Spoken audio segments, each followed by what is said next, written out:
Hi, I'm Eric Lubau, and welcome to Beyond the Belt. This is a conversation with Jamie Bunn, a black belt out of Melbourne, Australia. Jamie is an executive coach with clients all over the world. He has a master's degree in nutrition and is a lifelong dedicated Buddhist. I hope you enjoy our chat. Thanks for being here. No problem. So tell me what it was like for you to get your black belt.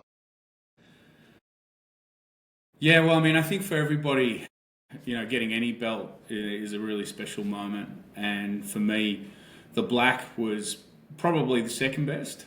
I know it sounds a bit funny, but I really always felt that the blue belt, where you go from everybody to somebody, was probably my favourite bout of all, but close behind it's definitely getting your black. I think the difference is when I got my blue, I thought, oh, geez, I really know something. I feel like, if someone came up to me in the street, I'd, be okay and all that sort of thing. But when I got my black, it was probably the reverse. And what I mean by that is I always have felt that it becomes a license to realize you know nothing, really, basically. And, all you have to do is just watch some of the most incredible fighters at, the Mundial or wherever to realize your own limitations. And obviously, I'm not a world-class fighter, and so I've got plenty of those.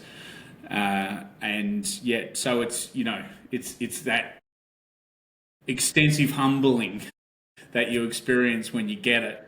And you're, oh, hang on, I'm black, and yet I still feel like I know nothing. And then at the same time, obviously, the great thing about Jiu-Jitsu is, there's no standing around philosophizing. It's get in and go. And then, of course, you realise as you roll, what you've learned and the wisdom in the years of your training and so on. And it was. Well, I want to ask you. Sorry, I just want to ask you about that blue belt thing because I had quite the opposite experience. When I got my blue belt, I was like, oh, man, this doesn't feel like I still get my butt kicked every day. Like how do I feel like I know anything? And like you felt like you knew something at blue belt. That's like a funny Yeah. inverse. Well, so the lead up to that was, perhaps it's worth me sort of giving you a little bit of a chronological understanding of my Yeah. belts and the journey. Whether or not this resonates, I'm not sure, but I'll have a crack. Everyone's journey is different, and that's why I think it's worth talking about. Yeah, well, mine started 25 years ago, so that's quarter of a century. It'd be very different, I imagine, to those starting today. But how I got involved in the first place with jiu-jitsu was really, I just really felt it was meant to be, and that was the turn of the century. And I just sold my startup tech business, which was what we called an ISP back then. No one will have any idea what that means, but it was an internet service provider, and we used to provide dial-up connections. People have no idea what that is as well. But I you had a used to have 300 baud modem, so I actually do know exactly what you mean. yeah, so people had to dial in and connect to the internet, and I was lucky enough to get involved with a company that was selling a whole of those, and we actually ended up selling it to a US business called Primus Telecom, which was fantastic. And that was like in 1999, would you believe? So, turn of the century, I got engaged. I started doing my master's in business and nutrition. I just come across or finished reading a couple of Buddhist books by the New York Jewish monk Lama Surya Das, real name Jeffrey Miller, and I invested all my money thinking, oh, here we go. Let's go. How easy is this business thing? And I lost it all because the tech bubble burst. And so suddenly I was left with no money, but it was, the culmination of a whole lot of things, which all happened in the background. And then I was in Byron Bay that March, having watched my bank account go like this, and the stocks and the victories of the past just evaporate. And I met two Brazilians at the shawarma store in Byron Bay, and they had BJJ t-shirts on. And I'd always had an interest not in jiu-jitsu, in martial arts, in Bruce Lee. I dabbled with a bit of kung fu. I was interested in boxing and done some rudimentary, sort of boxing, sparring, things like that. But this jiu-jitsu thing was really interesting to me. So they were looking for a place to stay. So I said to these two Brazilians, one a black belt, one a blue belt. Sadly, I can't remember their names. I said, look, you can have a night. We've got this great apartment on the beach. We've got a spare bedroom. It's got 2 beds in it. You guys stay, but give me a 2-hour workshop in the morning on the beach with, concerning jiu-jitsu. So they did. And then when I got back to Melbourne, I was walking down the main street and there was this big Peter DeBean Jiu-Jitsu sign, which was only 500 metres from where I was living. And I thought, oh, well, this is meant to be. And so then I walked in the door in late March 2000 and that was the beginning. And I've been there ever since. You know, I feel very lucky to have done so.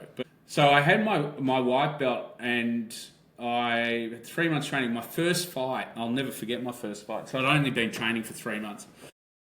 And I got in, okay, here we go. And I pulled my guard. The guy got past my guard and then choked me out. It was all in about 30 seconds and I was tapping. So it was a bang. And so that was the start. Then I trained, really rigorously for the next 18 months and came into the Pan Pacific Championships. In my weight category, my instructor Peter DeBean was really pumping me up and saying, "Look, you're going to win this.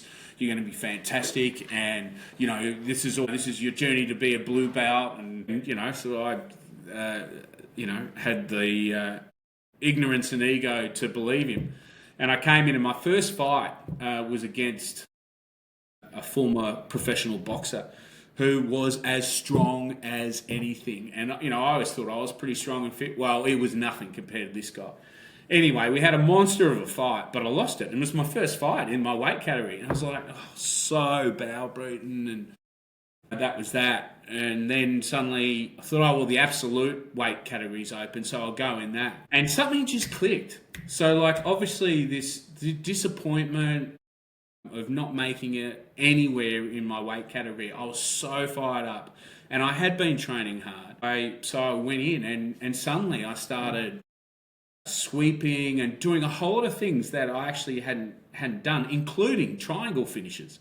So I hadn't actually ever practiced any of them, but I'd seen them, obviously, others do. And I pulled off a couple. And lo and behold, sort of 6-7 fights in, I find myself in the final against this hulking mass of a Maori. And he was about 130 kilos, this big, huge man. Huge man. I thought, how the hell am I going to do that? Anyway, so I walk out on the mat and, the ref gets us going, I tapped hands. We only tapped once back then. And then, anyway, he grabbed my wrist. I'll never forget, he grabbed my wrist. And he was so strong. It felt like this concrete, clamp had come down on me. And I thought, oh my God. And I was shaking and I was getting away, trying to shake it off. Anyway, I jumped back and I was, absolutely terrified. And I had no idea what to do. Anyway, he grabbed me by the collar. And at that point, I knew, I actually could get away. So I just jumped and threw my legs up and put on, would you believe, a flying triangle. And he was so strong, of course. He was just holding me there. But, fortuitously, he sort of, slumped down and then came to his knees. And he was so big, I could barely actually get my foot behind my knee.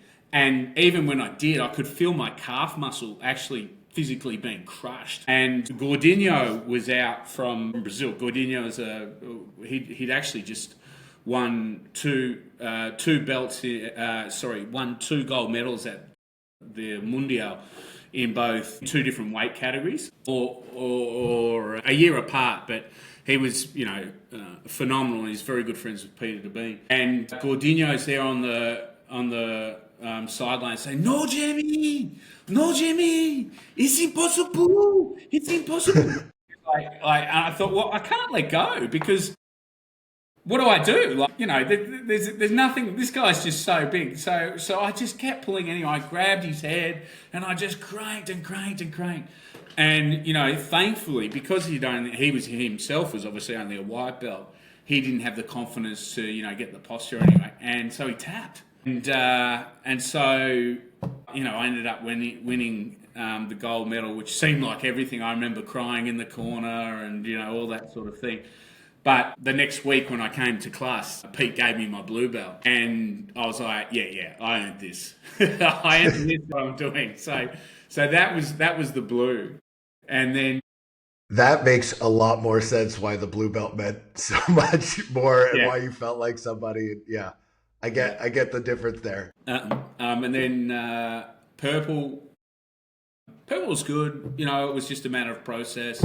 I got that sort of within about 3 years, and then I got to brown.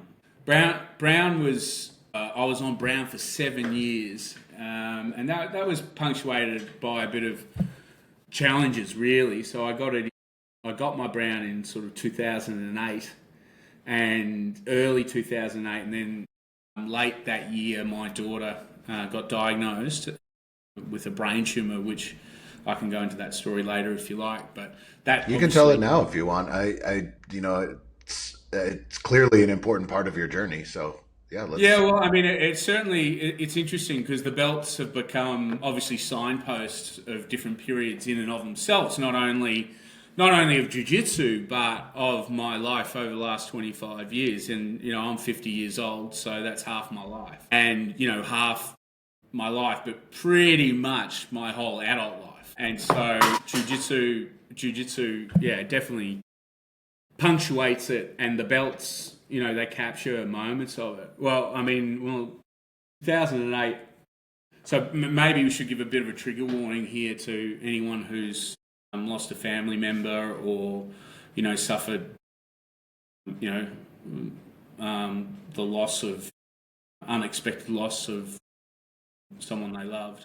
Well, late that year I was driving around the city bypass in Melbourne. So I'm here in Melbourne, Australia, and there's a big bypass that goes around the city. And I was waiting for this phone call from my wife because she'd taken my daughter to emergency at Royal Children's Hospital because we'd worry about some balance issues she was displaying. 3 years of age, she was this vibrant, gregarious, coordinated kid. And then by 4-year-old kinder, she started being much more quiet, expressing pain, hip pain and other various pains, and was displaying balance issues. So we thought we'd better go. And we'd been to 3 GPs over a period of probably 6 months to maybe a year. They said, no, everything's fine. But her condition was worsening. So because we had no answers, we went to emergency. I was expecting maybe an ear infection or something significant, but ultimately curable. And I don't think anyone expects the devastating diagnosis of a massive brainstem tumour, which of course changed my life and my family's life. It was then a 12-year journey from then. And, real Ella, my daughter, who's just here, by the way. So that was painted by a very good friend of mine, another black belt, Mike McLean artist. You can look up, and he's a black belt. I'm sure he'd be happy to talk to you. Very Nice. talented. I'll put him in the show notes as well, just to make sure. Yeah. He'd love it. Anyway, so Ella, she displayed just amazing grace and grit over that period, and she endured extraordinary pain. She was cognitively fine post-surgery, but she had a lot of physical challenges. She was partially quadriplegic, but she could still move arms and legs, but she needed help walking and a whole lot of things, and it was a real struggle. And that of course creates a lot of chronic stress for you and for her, and so jiu-jitsu training just took an absolute back step for me. I guess it's definitely a stress reliever, jiu-jitsu, but in very, very acute stressful moments, it's not an answer, or it hasn't been for me over the last 25 years when, if we're talking life or death. And, over that 12-year period, I had to resuscitate my daughter 3 times successfully until one final Sunday morning in November 2020 when my son called me and said, look, Ella's collapsed. My wife and I had separated, and I'd actually remarried, and that obviously all happened over years and years. But I was living around the corner, so I rushed into the house to find her, and she'd passed out and wasn't breathing, and attempted a resuscitation. Sadly, she died in my arms that morning. That's incredibly sad to hear. That's Yeah. How do you even recover or deal with something like that?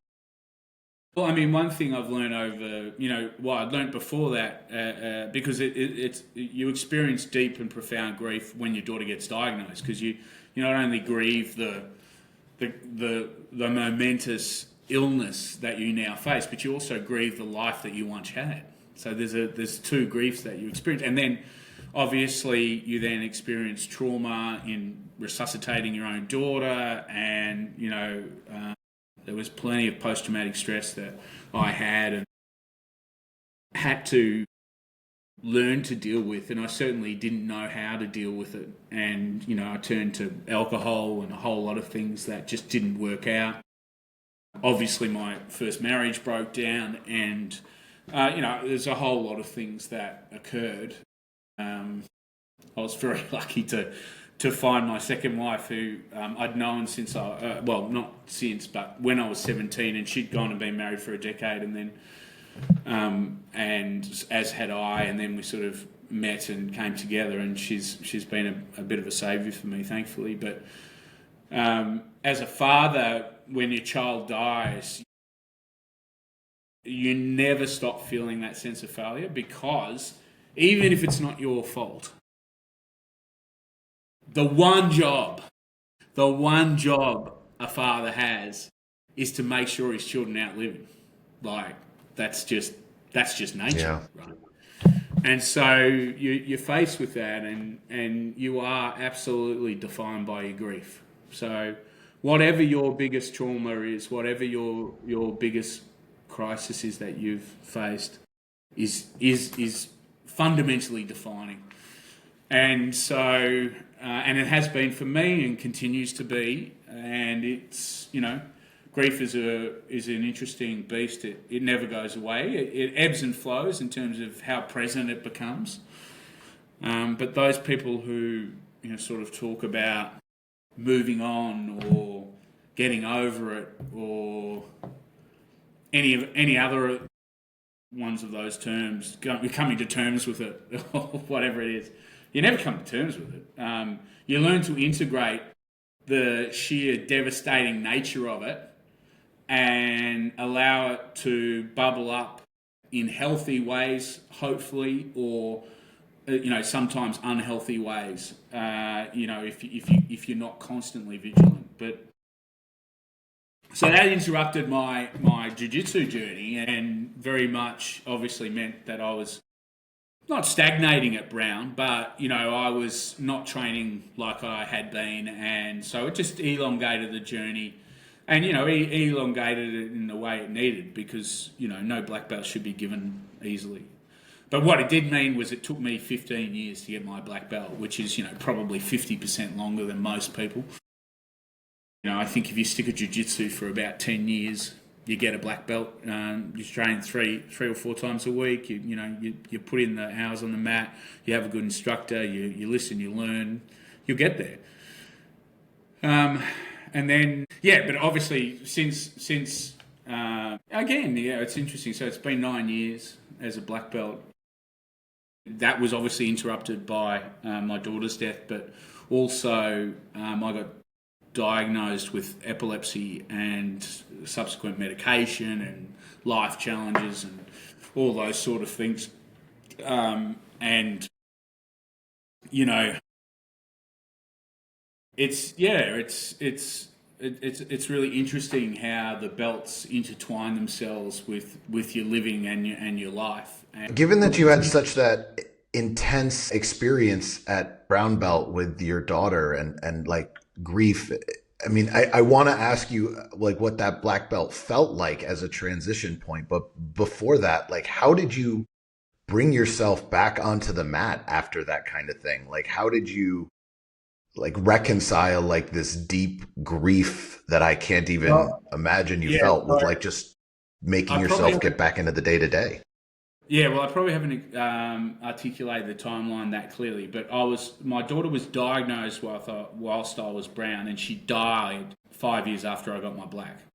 So I Okay. sort of I condensed all of that in. Now, nonetheless, obviously there was a heap of grief, and there were 3 resuscitations, and things like that occurred, sort of mixed across late brown, early black, and divorce, and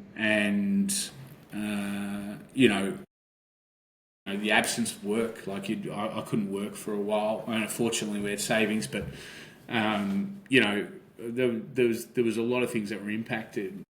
What brought me back was, I guess it just I knew it'd be okay to step back from it because it would always be there for me, and I knew that I always would come back to it because I always have.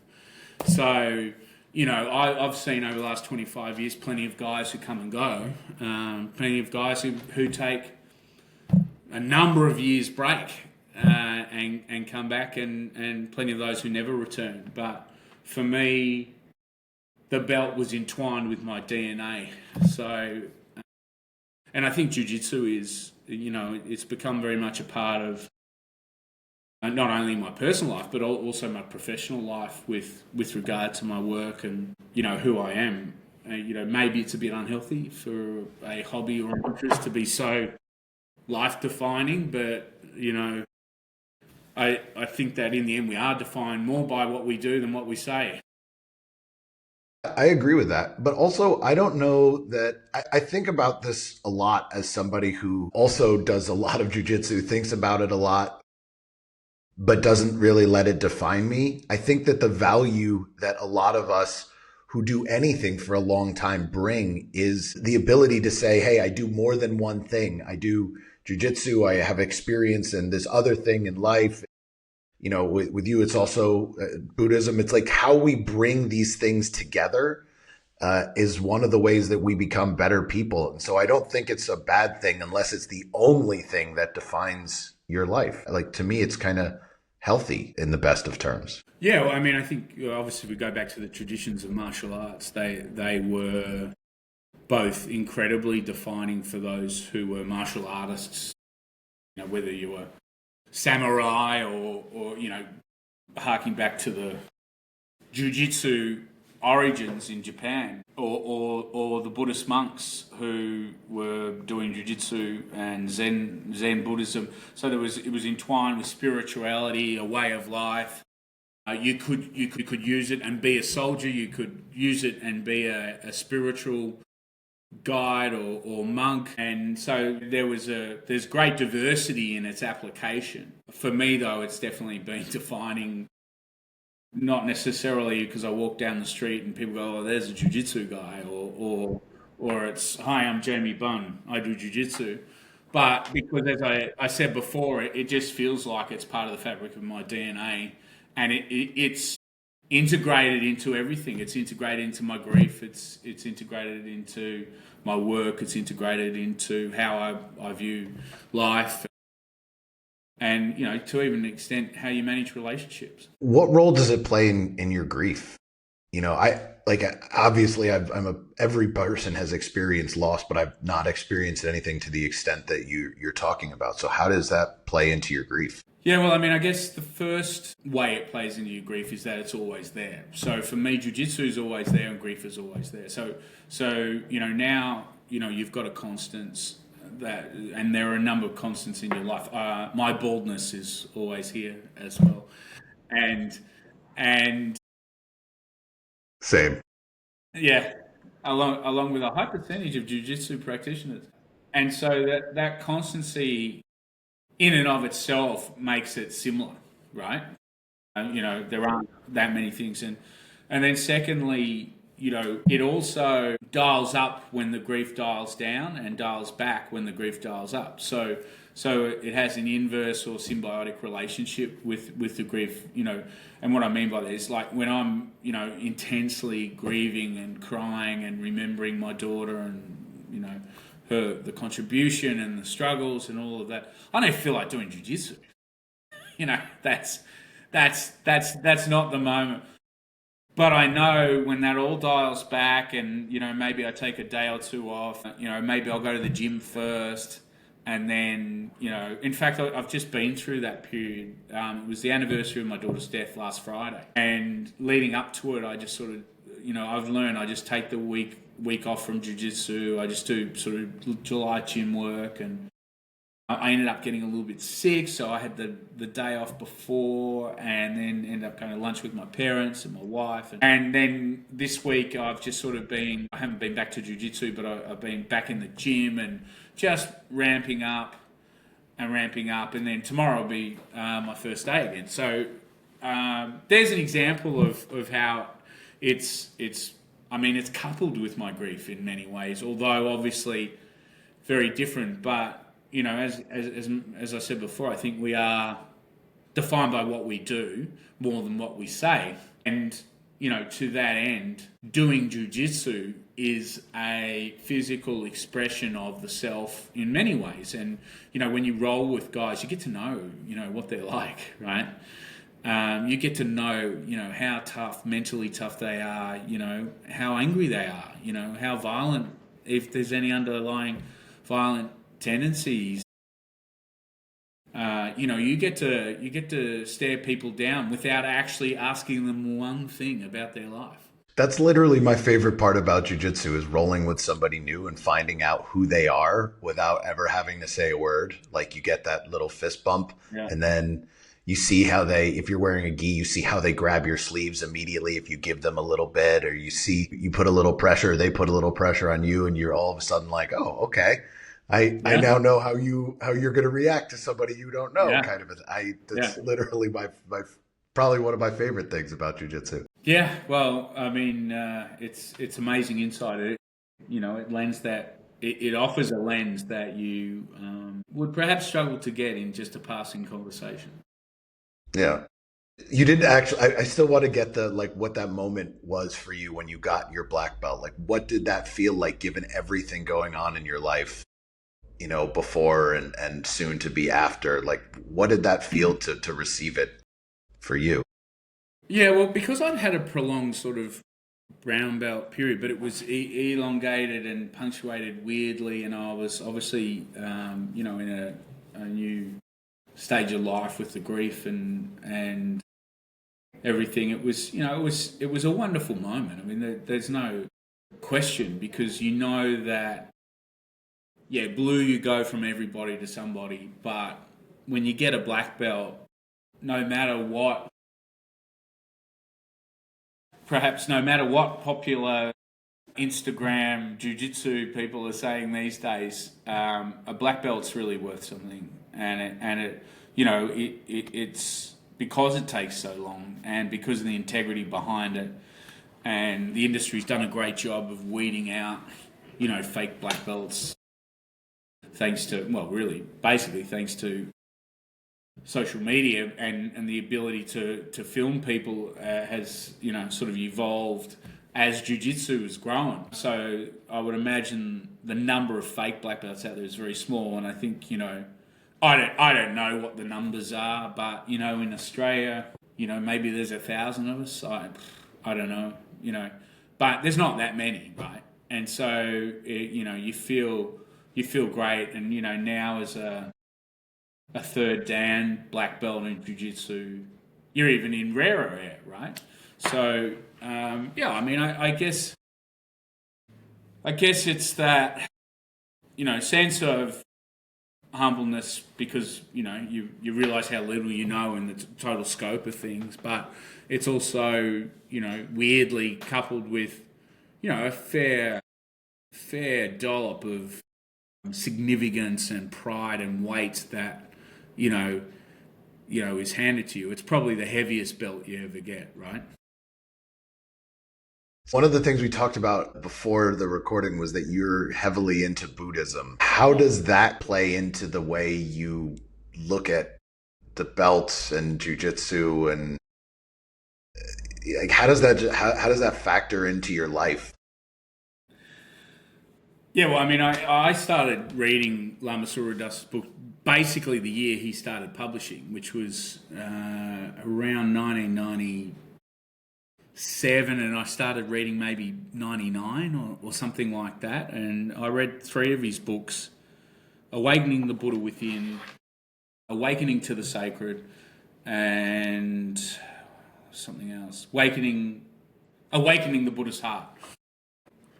He, as a New York Jew, he'd lived a Western life, but and he'd gone to college. I think he went to New York University and graduated top of the class, and then he went around India, and his journey in and of itself was interesting. But the way he wrote was so compelling and persuasive. I'd grown up Christian, but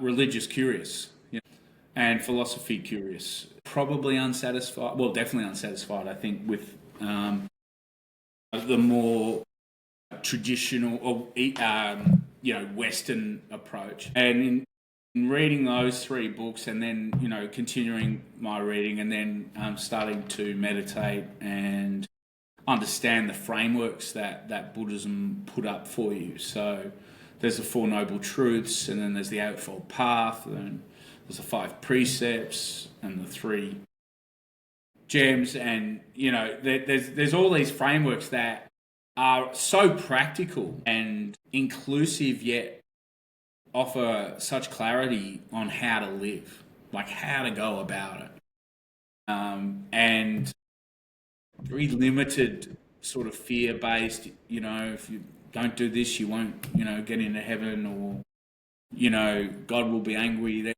There's not that guilt or shame.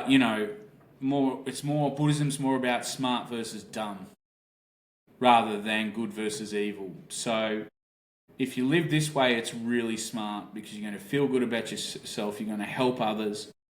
There's this sense of enlightened selfishness, which is, when we help other people, we actually get a massive kickback for that in return. And we get it now and into the future and into our future lives. And probably the more controversial aspects of it are, centered around reincarnation and concepts like that. But, Einstein himself said energy doesn't die, it just transforms. So if we are energy, which we know we are, so where do we go? Dissipate into the universe and just evaporate? Sure, that's one option. Or somehow our consciousness or our soul, or whatever you want to call it, keeps that energy and then revisits and goes around in this cycle. And cycles seem to be very much part of life. And so there's a lot that appealed to me and made sense immediately. It resonates. And Jiu-Jitsu itself, like the learning cycle of Jiu-Jitsu, as I said earlier, Buddhist monks and martial arts, they're a match made in heaven. I mean, there's a natural synergy for me between martial arts and Buddhism, and it's age old. But not only that, it just gives you a great base framework. And let me be clear, I don't go to Buddhist temple.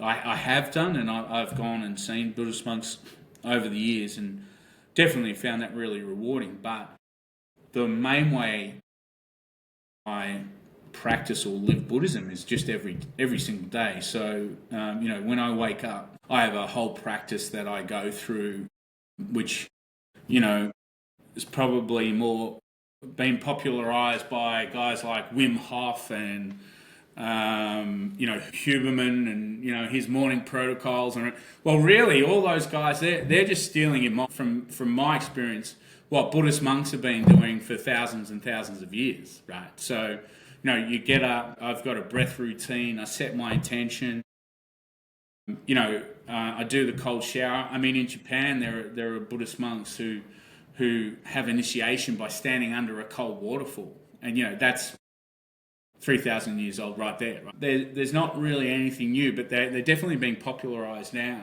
But for me, that those practices in the morning and setting up the day, and then I've got a yoga practice. Yoga means union between body and mind, and it comes in inherently from or with spiritual links, obviously more towards the Indian culture, but I'm sure you understand the parallels between Hindu and Buddhism, and Buddhism, was founded by a Hindu. Well, one of the things that I was sort of like looking to kind of nudge at is I think the Western view of Buddhism tends to be one of peacefulness. And I think that's partially more from just people not really understanding what Buddhism is or how Buddhists live, because they hear monk, they think peaceful. But one of the things I was kind of going to nudge at is like, how do you reconcile the practices and mindfulness of Buddhism with practicing this, perceived violent martial art of Jiujitsu? Like, how does that work together? And like, how do you reconcile those kinds of Oh, I ideals? see what you're doing. I see what you're doing. I see what you're doing. Yeah, well, Jiu-Jitsu doesn't necessarily mean violence, and I guess that whilst it's become and is becoming very popular, it does risk what popularizing anything does, which is it's turned it into a redactive commodity in some ways. And whilst there are a lot of entertaining, well-known jiu-jitsu practitioners out there, few of them are linking it back to the spiritual or the peaceful way, which is its actual inherent origins. So I think it naturally actually lends itself to linking with Buddhism, as I said earlier, and perhaps it's hard to reconcile UFC fighting with Buddhism because of the violence and the bravado and the extreme way of living. But like anything, there's a continuum of experiences and continuum of people on the spectrum. And of course, the more extreme ones, gain notoriety. Just like fundamentalists can start to punctuate religions for people, even though they're not necessarily representative of the whole. Yeah. Yeah. I think it's just something that I want the average person to understand in general, which is that jujitsu does not have to be this like violent thing. And, who better to link those than somebody who's a practicing Buddhist and also a black belt to say, hey, actually, I do live both of these sides of this life and I don't have this sense of violence around the sport. And it's a thing that I use. It sounds like a mechanism that you use for dealing with everyday life and grief as well. Yeah, absolutely. And I think that, the other thing about it is, so let me not be misunderstood. It is my contention that a man should be powerful and he should know how to fight. He should be in control of his physicality and he should be disciplined about it. But that doesn't mean he needs to be violent. It has been my experience in 25 years that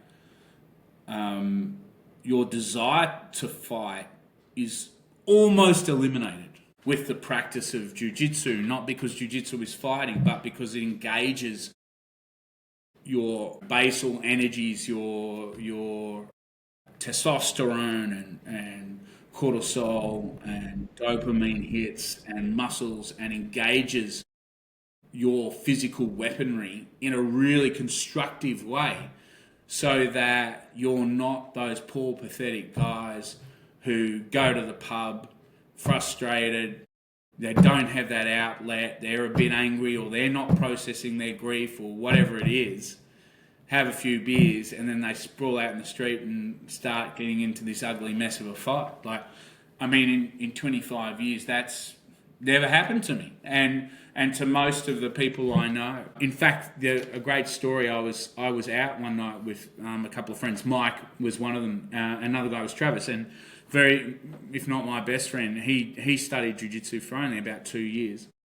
And there was we were in a nightclub, and there was some big guy, and he was sort of throwing his weight around, and I stupidly turned to him and said, "Come on, mate, just leave it alone." And I pushed him, which was just trying to give space, and it wasn't a smart thing. Anyway, the next thing, I got king hit, and I was pretty relaxed, and I wasn't doing drugs or anything, but I had a couple of beers.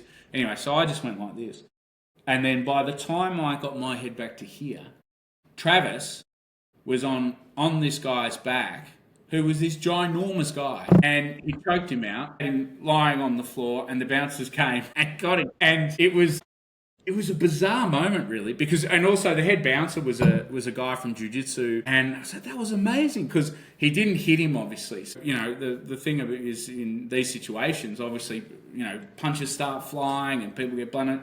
This was all over in moments, and this big guy who'd been throwing his weight around was humbled in a moment, safely, securely, and the bouncers took him out.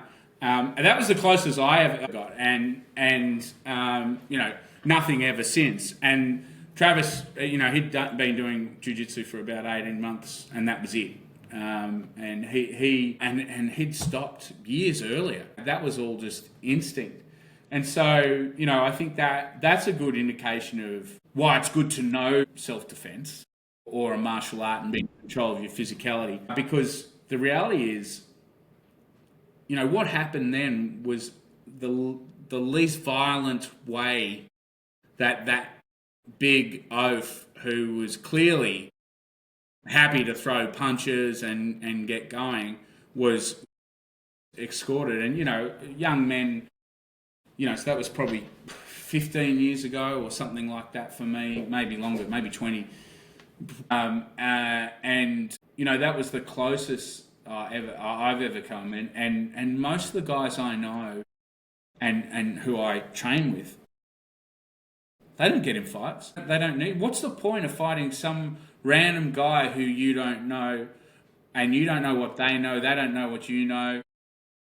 Highest probability they don't know anything. So if you fight them and win, so what? Like, what does that mean? Yeah. And if they're some guy with a knife and deadly, well, you don't want to. You don't want any part of that. I mean, when people sort of ask that question to me, I say, yeah, I won my last fight by 100 meters, and just run. There's no reason. There's no reason to engage. In fact, my absolute recommendation to anyone is don't engage and run. Just get out of there. Yeah. But I like the way you put that. I mean, I'm the same. I would run in a fight if I really needed to. If I didn't have to protect, myself or someone who's close to me, I would back out. But I like the way that you put that jiu-jitsu gives everyone who does it, or martial arts in general, just an outlet, so that that energy is out on the mat, and it's healthily used and competitively used in a way that we all agree. One of the ways I really like to think about it is around consent, which we don't really talk about it in martial arts in my experience, but I always think about the fist bump as like a consent moment where we're like, hey, we agree that we know what the rules are with each other. We're going to slap hands. We know we're going to try to kill each other in very specific ways for the next, 5 minutes or whatever. And we both have an agreement about how we escape early. You tap out, we agree. And it's like that. It's that moment of consent. And we're all agreeing that we're consenting to this. And out in the real world, the street fight, there's no consent. It's like it happens, and whatever happens, happens. And that's, one-sided violence in an unhealthy way.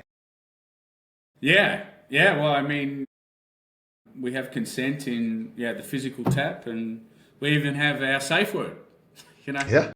And tap, tap, tap. Exactly. Tap, tap. That. One of the other things that I think I'm very curious to know how you do is like you're also an executive coach, and I executive coaching something I do sort of on the side as well, and I'm very curious how you bring all of these things together in your life, how you bring Buddhism and Jiu-Jitsu into the way that you coach people. Yeah. Yeah, so am I. Can you explain that for me? Well, I think it's my competitive advantage. Coaching's evolved as I have. So when I first started coaching 20 years ago, certainly in Australia, it didn't really exist.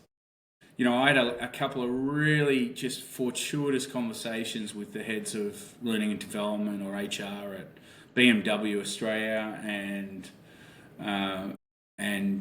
Fairfax Media, who owned all the most of the major newspapers, and which have obviously no longer exist in the same format, but are multimedia news agencies now. And I think that straight from the start, my pursuit and curiosity around Buddhism and Jiu-Jitsu, but nutrition and how to live and all those holistic elements really allowed me to bring that to the table and blend that with more popular and more traditional theorists. So I think that the vehicle of self-determination theory, which is really basically the fundamental kind of ideology of coaching in a way. And, it's been popularised by Dan Pink with his Purpose, Autonomy and Mastery 3 tiers, and with Simon Sinek's Golden Circles, which everyone seems to have seen the YouTube video of, and, the why, how, what. But, I mean, that's both those theorists have done really well in popularising self-determination theory. And so, How do you see self-determination theory, just like by definition, so we can align? Like, I'm curious how you see it differently. Well, how do I see it differently? Or how do you see it in general? It could be just like, what's your view of self-determination theory? Well, I mean, I think it was, it's a great founding framework to think about how you should structure your life in order to perform to your best and to get the most out of it. Because it deconstructs both internal and external motivations and really boils down to, in the end, what's important for us. So they talk about relatedness, which is about connection and purpose. Autonomy, which is, well, Dan Pink just comes right out and says autonomy. But autonomy is that, that sense of control. And then competence, which, Dan calls mastery. And Simon obviously goes why, how, what. So his why is more the purpose and the relatedness bit, and the Start with why is the how, and then the what is the mastering. What are you achieving? And so for me, I integrate all of those, and sadly, my theories aren't as popular as Simon Sinek and Dan Pink. Although I've been around longer in the space, they've just marketed so much better than me.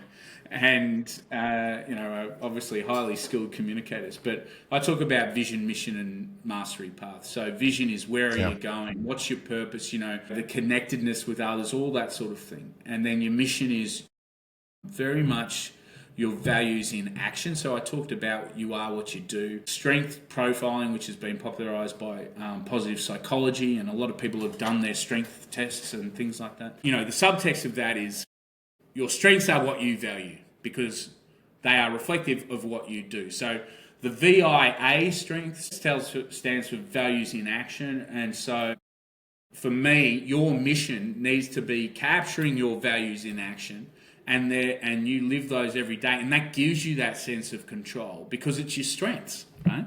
So you're doing what you're good at.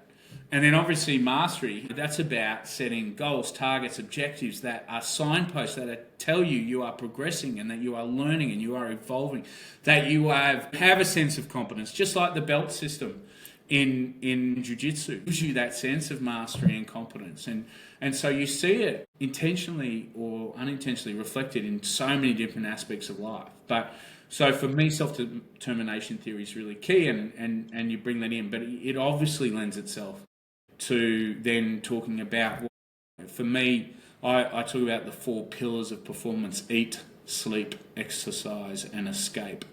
So eating is nutrition, sleeping is sleeping, and exercise obviously is movement, body work, and physicality. And then escape is about rebooting, switching off, nurturing yourself, replenishing. But that can be a creative outlet, or it can be hobbies, and you know. It's But so interesting like, to hear you talk about it like that because as you're saying it, I'm like putting together, it's like, yeah, eating for you is why you studied nutrition. Sleep is obviously something that everyone needs to do. And then, you hear jujitsu is your physicality. And then escape is just how you've learned, to bring Buddhism and meditation and all that stuff into your life. So I'm literally listening to you recount how you talked to us about strategy, how you talk about coaching with like your life experience. It's kind of fascinating to hear you put it into those pillars. yeah, yeah. Well, I mean, you've got obviously got a keen lens because of your own perspective. But yeah, I mean, essentially, I get paid to be me, and I'm the only me that's around, right? So I've got this body of knowledge, and I'm still learning, and I'm very thankful for all those popular theories. So I in no way am I judging the success of Simon Sinek or Daniel Honestly, it Goleman. just sounded like the way you said it, it sounded like the same sentiment that I know most people who are creators or just general people who work for themselves have is like, hey, I have to be good at this one thing and I have to be good at marketing myself so I can do the thing that I'm good at. And like, that's what I heard. And my wife's a tattoo artist as well. And constantly is like, they're focused on marketing instead of just tattooing. And it's like, anybody who wants to work for themselves often ends up having to be good at those two things. Otherwise, Yeah. they're not as popular as they want to be. No, that's all I heard is just that. And I didn't sound like you were begrudging any of the famous Yeah. folks.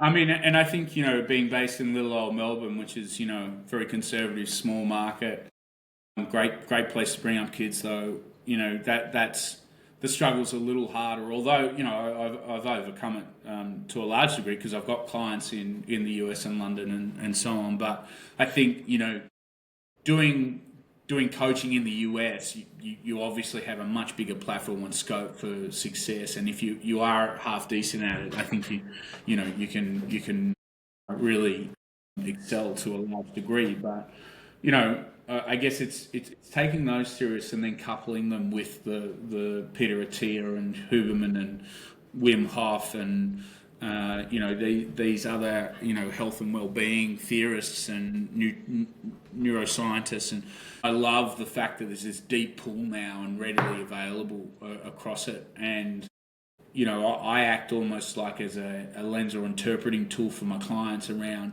understanding them first, what's working for them, what's not working for them, and then drawing on whatever it is we need to draw on, either from my experience or from the experience of others, that we can help fuel their improved performance and sustainability, or their leadership, or whatever the challenge is.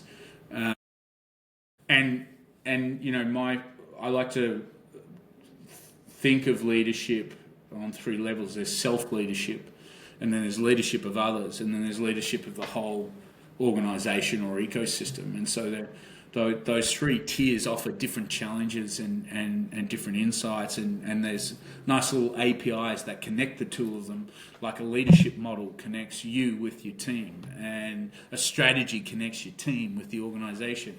And so making those links and doing that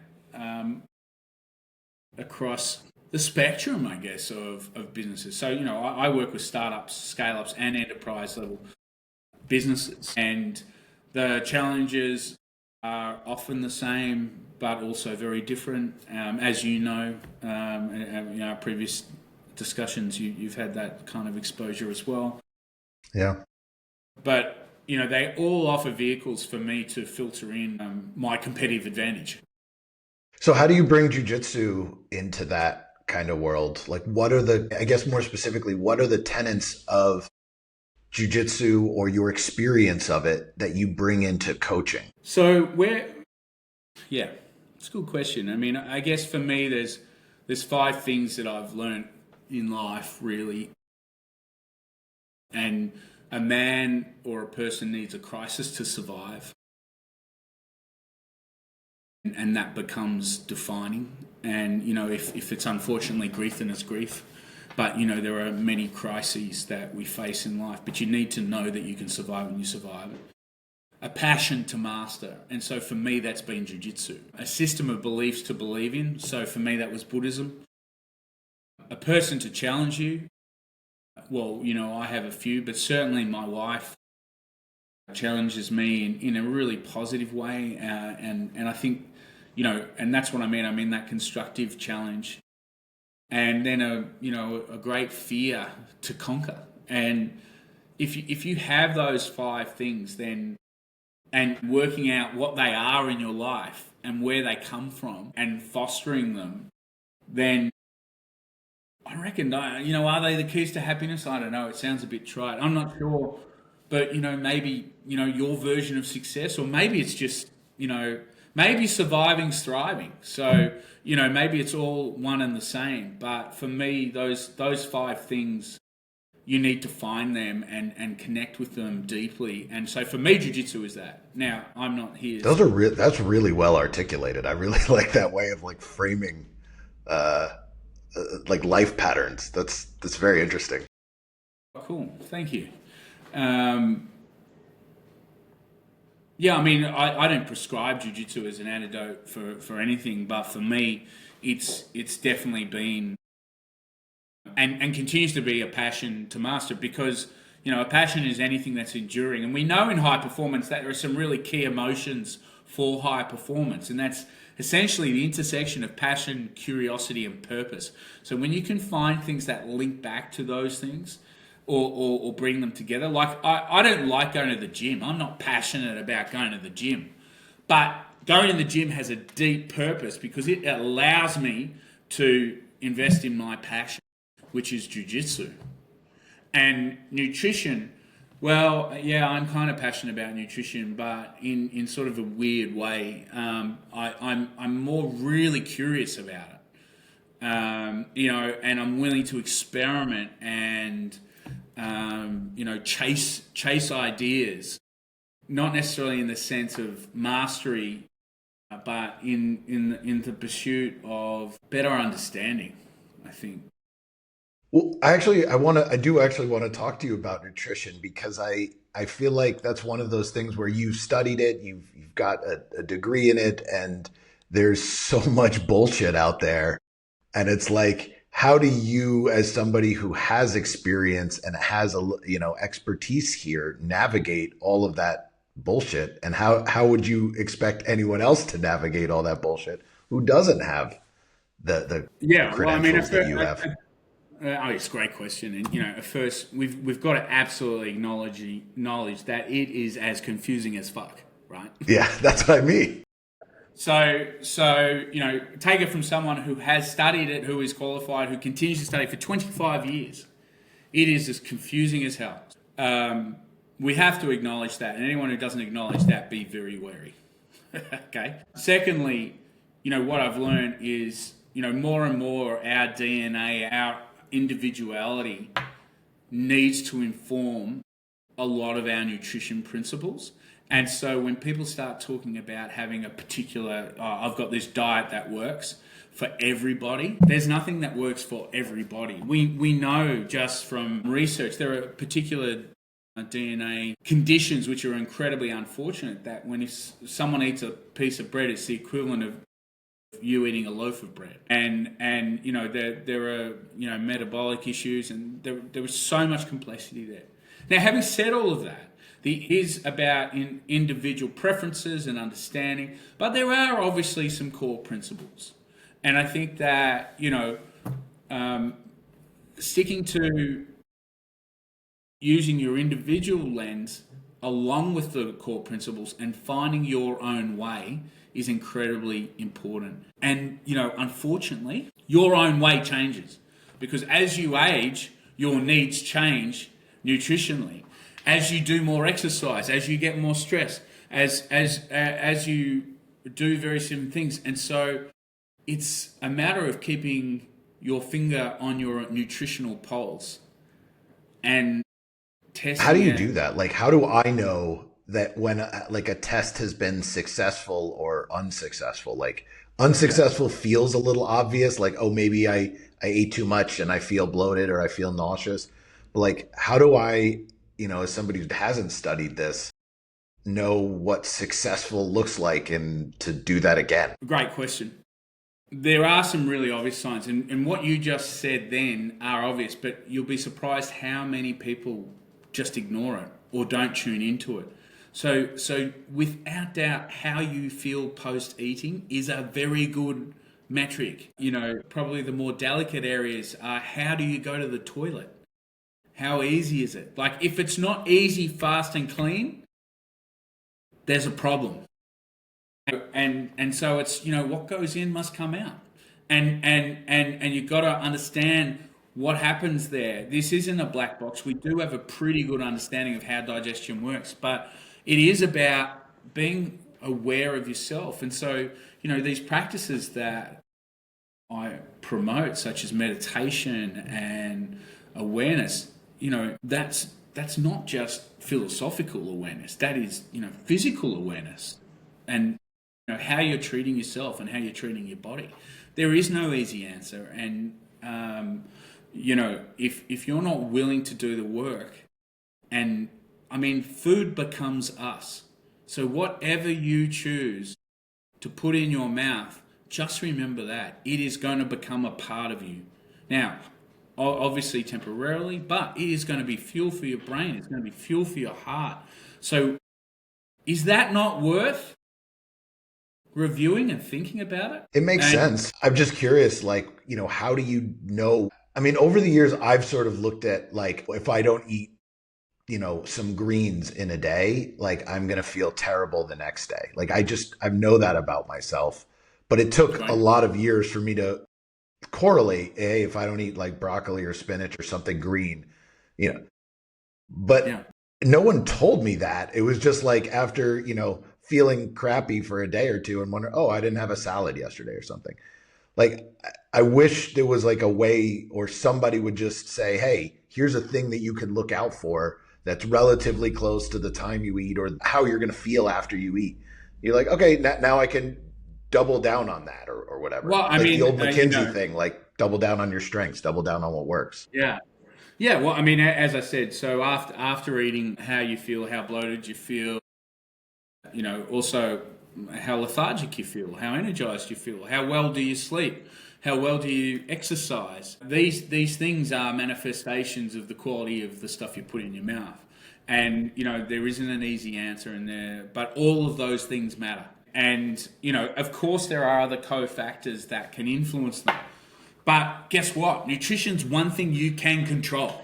So control it and start to test, this notion of agile and beta testing has become very popular. Do it with your own food habits. See what it feels like. Keep a journal, keep a log, diarize. There's so many apps available these days to track things. But, mostly people are worried about calories, calories in and calories out, which obviously is great for weight loss. And yes, it's important for muscle growth. We need to be cognizant of those. But, for each of us, we need to find our own way, which I know is an annoying answer.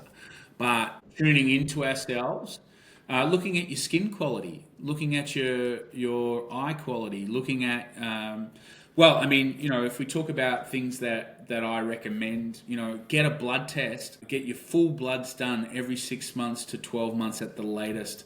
Make sure you know what your blood is telling you about your nutrition, because you can get a lot from that.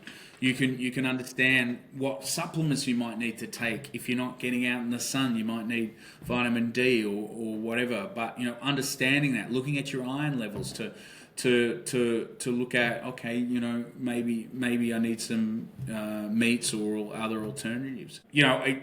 making sure you do have a really strong portion of vegetables as a disproportionate amount of your meal. A variety of vegetables needs to be the most or the biggest items on your plate or across your meals. Is that just for like biodiversity? Is there any like particular reason for the vegetables? Biodiversity. Well, biodiversity means nutritional diversity. And so what you're doing there is you're making sure you're getting exposure to a whole lot of micro and macronutrients that you may not necessarily get if all you're doing is, meat and three veg and the same three veggies. So diversity is really important, making sure vegetables are big. Your protein is important. Protein, it does need to be the hero. If you're wanting to build muscle and stay strong, and as we age, there's competing research because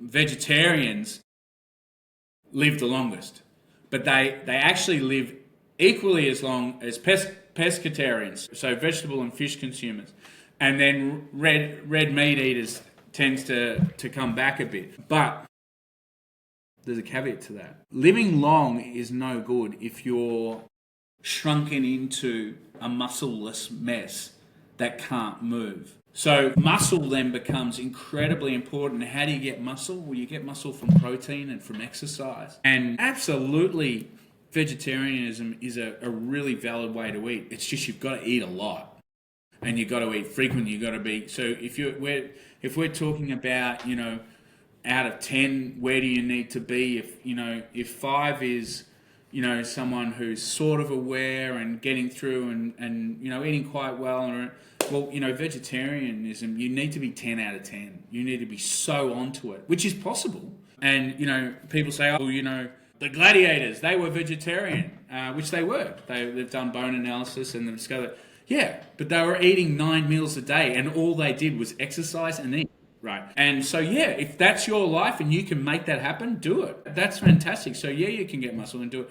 It's just that, as we know, with the busyness life and the challenges of life, it's a tough one. Is that why you made your own protein powder? Like, because you wanted to be able to have the protein supplement in the way that you wanted it? Yeah. I mean, protein powders are, they're fantastic, really. Like, their convenience and, how they can fit into your life and their digestibility. The reason why I designed my own one, which I'm happy to give you the recipe because it's not a tricky one, was the problem is a lot of them have a whole lot of crap in them and unnecessary for a whole lot of reasons like shelf life, but also misunderstandings or popularized marketing and things like that. I mean, one of the keys that gets missed is, yes, you need protein, but you need carbohydrate. And so sugar has been demonized, and yet, it's kind of funny because firstly, I'm going to say I'm not a NRA gun carrying advocate, but I'm going to use it as a metaphor. It's, for those who argue in favor of the NRA and gun rights, what they say is guns don't kill people, people kill people. It's not dissimilar to sugar because in the end, your body just needs glucose. And sugar is a really, really good pure source of glucose, right? It's how you use it on yourself determines whether you kill yourself or not with sugar, right? Yeah. And so it's a good analogy, but a risky one to make. It's definitely risky, and again, I would say I think it's a metaphor. It doesn't reflect my political beliefs. So the protein powder that I go for is, I actually have 2 sources of protein that I like. I don't mind using pea protein powder, and I like just pure whey protein powder as well. Either way, it's still the same. What do you think's easier, if I give you like the actual grams to make it, or the percentages in order to construct it for you? And to be honest, I have no idea. I've never made my own anything. I buy whey and pea, and I have a little bit of both of them, like protein powders. And when I take protein powder, I mix the 2 of them. Yeah. just not for any other reason other than they're two different flavors. One of them is like a flavored vanilla, the other one's like salted caramel. And I like Okay. mixing the flavors. Okay. Well, I'm talking about unflavored whey and unflavored protein, which here in Australia, sort of half a kilo of pea protein costs you about $10, and half a kilo of whey protein costs you 30. So pure whey protein is 3 times as expensive. So basically, it's 20%. My recipe that I use, and really it's because I know what's going into it, and so I prefer to use it. Is 20% pea protein, 20% cocoa powder, 20% sugar, and 40% organic oat flour, which is like a really fine flour. So, and so basically, because the reason I give you percentages, because here in Australia, it's easy to buy half a kilo or 500 grams of whey protein, 500 grams of cocoa, 500 grams of sugar, and then a kilo of organic oat flour. So that's how I mix it. Now, what that gives you in about 100-gram serve, so about 100 grams of that recipe will give you about 26 grams of protein and 60 grams of carbs. So it's giving you about that 2-to-1 ratio, which is the minimum ratio that you really need if you want to build muscle and you want to do it well. This is not. I've not designed it for weight loss. I've designed it for me and for building and maintaining muscle size. And then I mix it with lactose-free full cream milk. Now, if you are having pea protein, you probably want to increase the amount of milk. So if you've got 100 grams of powder, you want to probably get it up to 300-400 ml of milk, because pea protein, as I'm sure you're aware, is not a complete protein. So it doesn't have all the amino acids. That's what that means. And then by adding the milk, you're getting a more complete protein. Obviously, you don't need to do that with the whey protein, but you do it if it's what you like to. If you like the flavour. And then, the other thing is most people don't realise is cocoa powder's like close to 30% protein. Cocoa. Oh, nice. So, I didn't know that. No, yeah, the main reason I so, do it is just recovery. Like I'm getting older and I want to make sure that I'm getting protein after a workout in case, the way I eat isn't, as stellar as I want it to be because I'm in a rush or moving to the next thing. So I use it as a supplement. I'm not trying to build any muscle. I'm just trying to have some longevity with my body. Yeah. Well, the thing you're probably missing is carbs, because a lot of those protein powders, it's become fashionable to be really low carb. Oh, I get that with pasta. Yeah, and you can supplement. You just need to make sure that you're getting it there. And then I also do my own electrolyte drink, sports drink, which again I can give you the recipe for, but it's not. It depends how interesting that is. We don't have to go into all my little. Yeah, I don't. It's not that I'm against it. I just don't. I'm not really into making my own stuff in that way. I think that for me, I prefer having stuff a little bit ready made because I'm not so into my nutrition or whatever. I'm just like, give me something that makes me feel a little better quicker. Like I'll take like a little electrolyte drink and sometimes dump it into a shake with the proteins and call it a day. Yeah. Yeah, well, look, the only caveat I would say to that is that that's fine, and convenience absolutely is important. It's just that when people are having sports drinks or electrolyte drinks on a daily basis, and if they are having the commercial ones, as I'm sure you can appreciate, they're full of dyes and flavourings, which actually end up dyeing your digestive tract and dyeing what comes out of your digestive tract. That sounds not fun. No, if you are going for convenient ones, go for the one that have no colour and really simple flavours if you can, like lemon or something. Unfortunately, lemon tends to be yellow.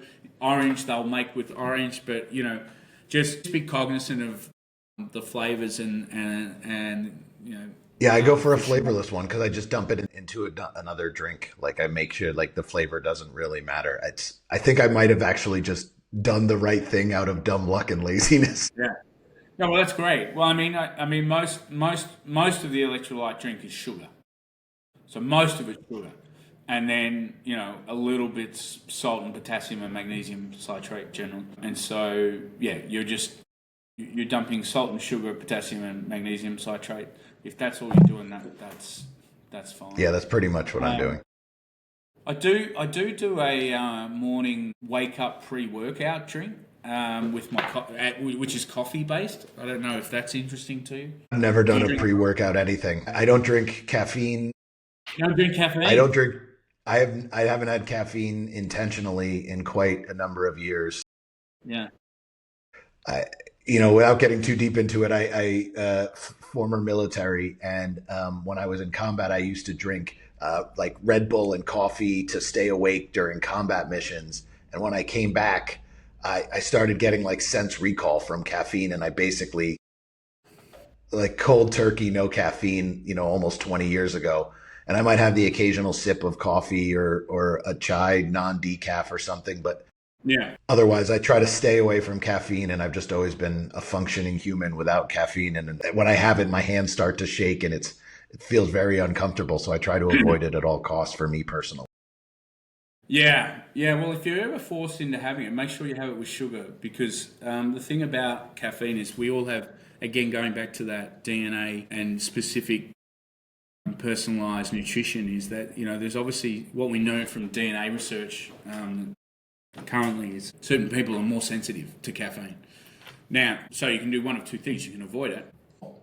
Make It's been sure my you have choice. it. Make sure you have it with sugar. So you might want to have um, you might be staying away from Coca-Cola or Pepsi or whatever. Well, I mean, the reality is Coke and Pepsi are actually really, really great sports drinks if you're wanting to get the benefit of caffeine with a really good amount of sugar, which is why a lot of extreme athletes have a can of Coke or marathon runners do. Because That's interesting. I did not know that. coupling caffeine with sugar often takes away a lot of the impact. Sugar and fats, because fat slows the caffeine uptake, but the sugar means that so when your body starts to speed up because of the caffeine, it starts to draw on resources, and part of those resources are drawing glycogen out of the muscles, right? Because that's where we store our sugar. But if you couple it with sugar, it doesn't need to draw it out of your muscles, and it doesn't need to speed up the system to draw it out of the muscles. It just uses the caffeine, the sugar that's coupled with it.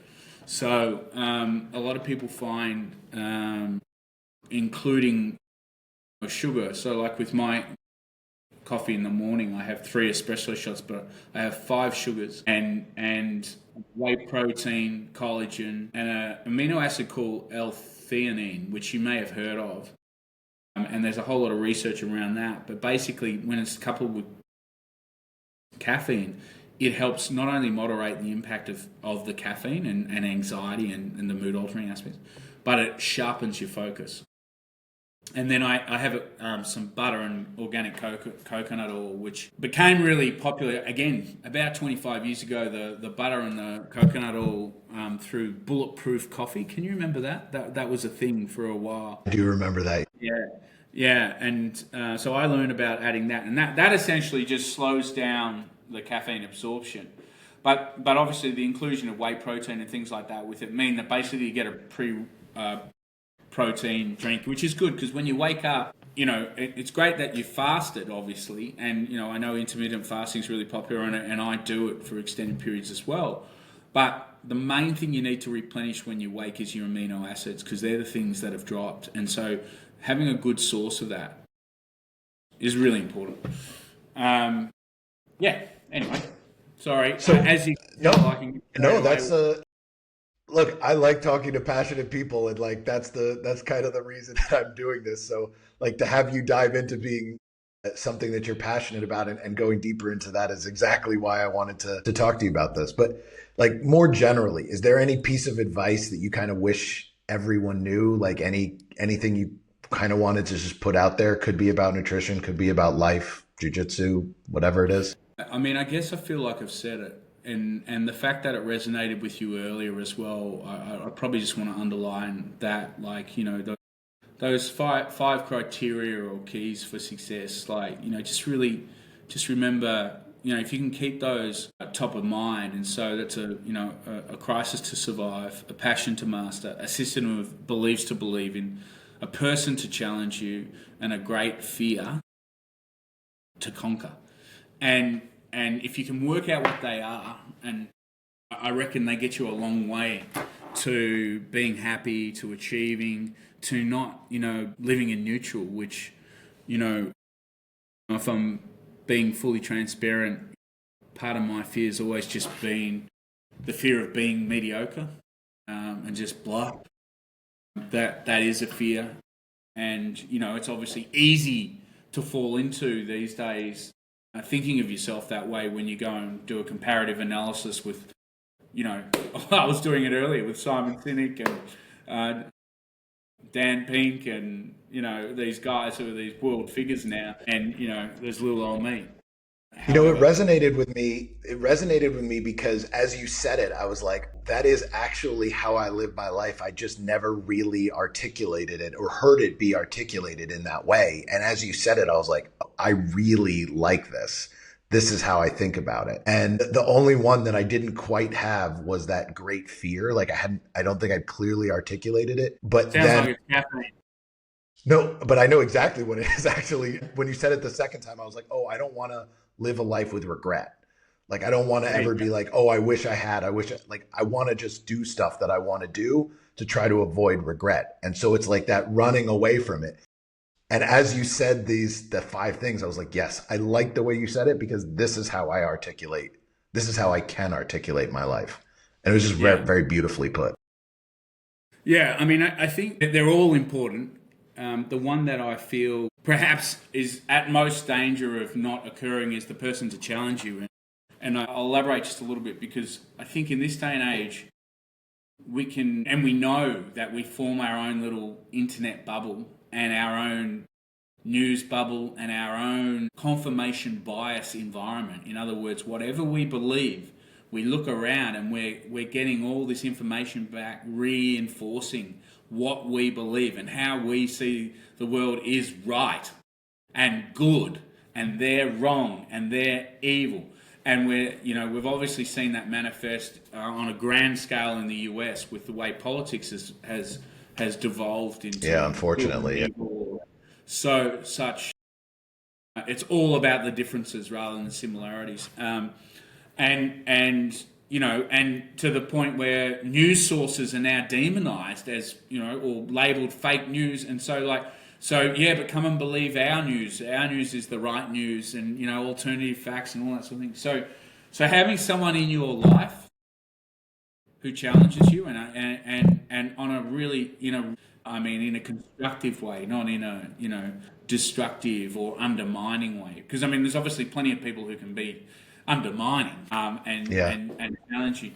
And, I think, look carefully because often, so firstly, you need someone in your personal life who does that, but you'll need those in your professional life. So don't just surf the waves of the people who say yes and they're easy to get along. And, from a leadership perspective, it's the ones who you find most challenging are growing your leadership most. Yeah, I very much agree with that. I've learned more from the people who have challenged me as a leader and throughout the course of my professional career than I have from the people who were like just good workers. And so I absolutely buy into that.